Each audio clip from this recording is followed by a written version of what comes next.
அடுப்பில் ஒரு கடாய் வச்சுக்கோங்க. கடாய் ஹீட் ஆனதுக்கப்புறம் நல்லெண்ணெய் ஆட் பண்ணிக்கிறேன். அது ஹீட் ஆனதுக்கப்புறம் கடுகு, உளுந்து பருப்பு, கருவேப்பிலை, காஞ்ச மிளகாய், பூண்டு இது எல்லாத்தையும் ஆட் பண்ணிவிட்டு அதுக்கப்புறமா பொடியாக கட் பண்ண பெரிய வெங்காயத்தை இது கூட ஆட் பண்ணிக்கிறேன். அப்புறம் தேவையான அளவு உப்பு ஆட் பண்ணிவிட்டு இது எல்லாத்தையும் நல்லா வதக்கிக்கிறேன். இப்போது பொடியாக கட் பண்ண தக்காளியை இது கூட ஆட் பண்ணிக்கிறேன். இதையும் கூட சேர்த்து நல்லா வதக்கிக்கிறேன். அப்புறமா இன்னொரு கடாயில் கொஞ்சம் நல்லெண்ணெய் ஆட் பண்ணிவிட்டு பொடியாக கட் பண்ண வெண்டைக்காவை இது கூட ஆட் பண்ணிக்கிறேன். வெண்டைக்காய் நல்லா வதக்கணும். முதல்ல அதை கட் பண்ணிவிட்டு தண்ணிக்குள்ளே போட்டு எடுக்கும்போதே பார்த்திங்கன்னா கொல கொலன்னு தான் இருக்கும். இது ஒரு அடுப்பில் வேகட்டும். அது ஒரு தனியாக ரெடி பண்ணுறோம். இப்போது ஆல்ரெடி நம்ம பண்ணின கலவை கூட கொஞ்சமாக மிளகாய்த்தூள், அதுக்கப்புறமா தனியா, மஞ்சத்தூள் இது எல்லாத்தையும் ஆட் பண்ணிவிட்டு இதை ஒரு பக்கம் நல்லா வதக்குறோம். நல்லா கைவிடாமல் வதக்கிக்கோங்க. இதில் இருக்கக்கூடிய பச்சை வாசனைலாம் போகணும். அதுக்கப்புறமா பார்த்திங்கன்னா இன்னொரு கடாயில் நம்ம வெண்டைக்காய் வதக்குறோம்.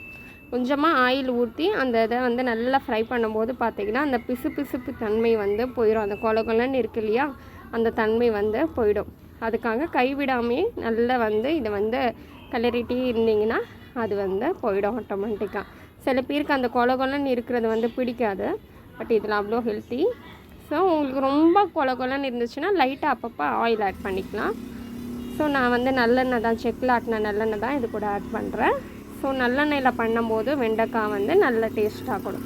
வெண்டைக்காவாக இருக்கட்டும், கத்திரிக்காயாக இருக்கட்டும், இதை நல்லெண்ணெயில் ஃப்ரை பண்ணும்போது கொஞ்சம் நல்ல டேஸ்ட் எடுத்து கொடுக்கும். மேலே அது ஹெல்த்தியும் கூட.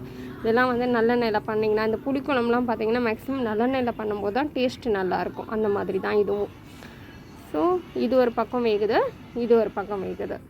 ஸோ இதில் வெறும் வெண்டைக்காவும் கொஞ்சம் சால்ட்டு மட்டும் போட்டு தான் நம்ம ஃப்ரை பண்ணி வச்சுருக்கோம். இன்னொரு இதில் பார்த்திங்கன்னா தக்காளிலாம் இப்போ இது வதங்கினதுக்கப்புறமா இந்த ஃப்ரை பண்ண வெண்டைக்காவை இது கூட ஆட் பண்ணி நல்லா மிக்ஸ் பண்ணிக்கிறோம்.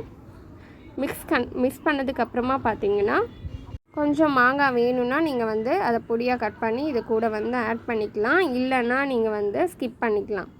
அது ஒரு டேஸ்ட்டு கொடுக்கும். ஏன்னா நம்ம இதில் புளி ஆட் பண்ணலை இல்லையா, ஸோ அந்த புளிப்பு தன்மைக்காக மாங்காய் ஆட் பண்ணுறோம். ஸோ இதையும் சேர்த்து நல்லா என்ன பண்ணணுன்னா மிக்ஸ் பண்ணிக்கோங்க. ஒன்று போல் மிக்ஸ் பண்ணிவிட்டு அடுப்பை ஸ்லிம்மில் வச்சே பண்ணுங்கள். இப்போ என்ன பண்ண போகிறோன்னா ஆல்ரெடி சாதம் வேக வச்சு தனியாக எடுத்து வச்சுருக்கேன். லைட்டாக ஆற வச்சுருக்கேன். அதை இது கூட ஆட் பண்ணிக்கிறேன். ஏன்னா நீங்கள் சாதத்தை சூடாக பண்ணும்போது உங்களுக்கு அங்கங்கே துண்டு துண்டாக ஒரு மாதிரி இருக்கும். கொஞ்சம் ஆற வச்சு பண்ணும்போது உங்களுக்கு கொஞ்சம் உதிரியாக வரும். அதுக்காக ஓவராக ஆறக்கூடாது. ஒரு வெதுவெதுப்பு சூடுன்னு சொல்லுவாங்களே, அந்த சூட்டுக்கு. ஸோ இப்போ நம்மளுடைய வெண்டைக்காய் ரெசிபி, அதாவது சாதம் ரெடி ஆயிடுச்சு.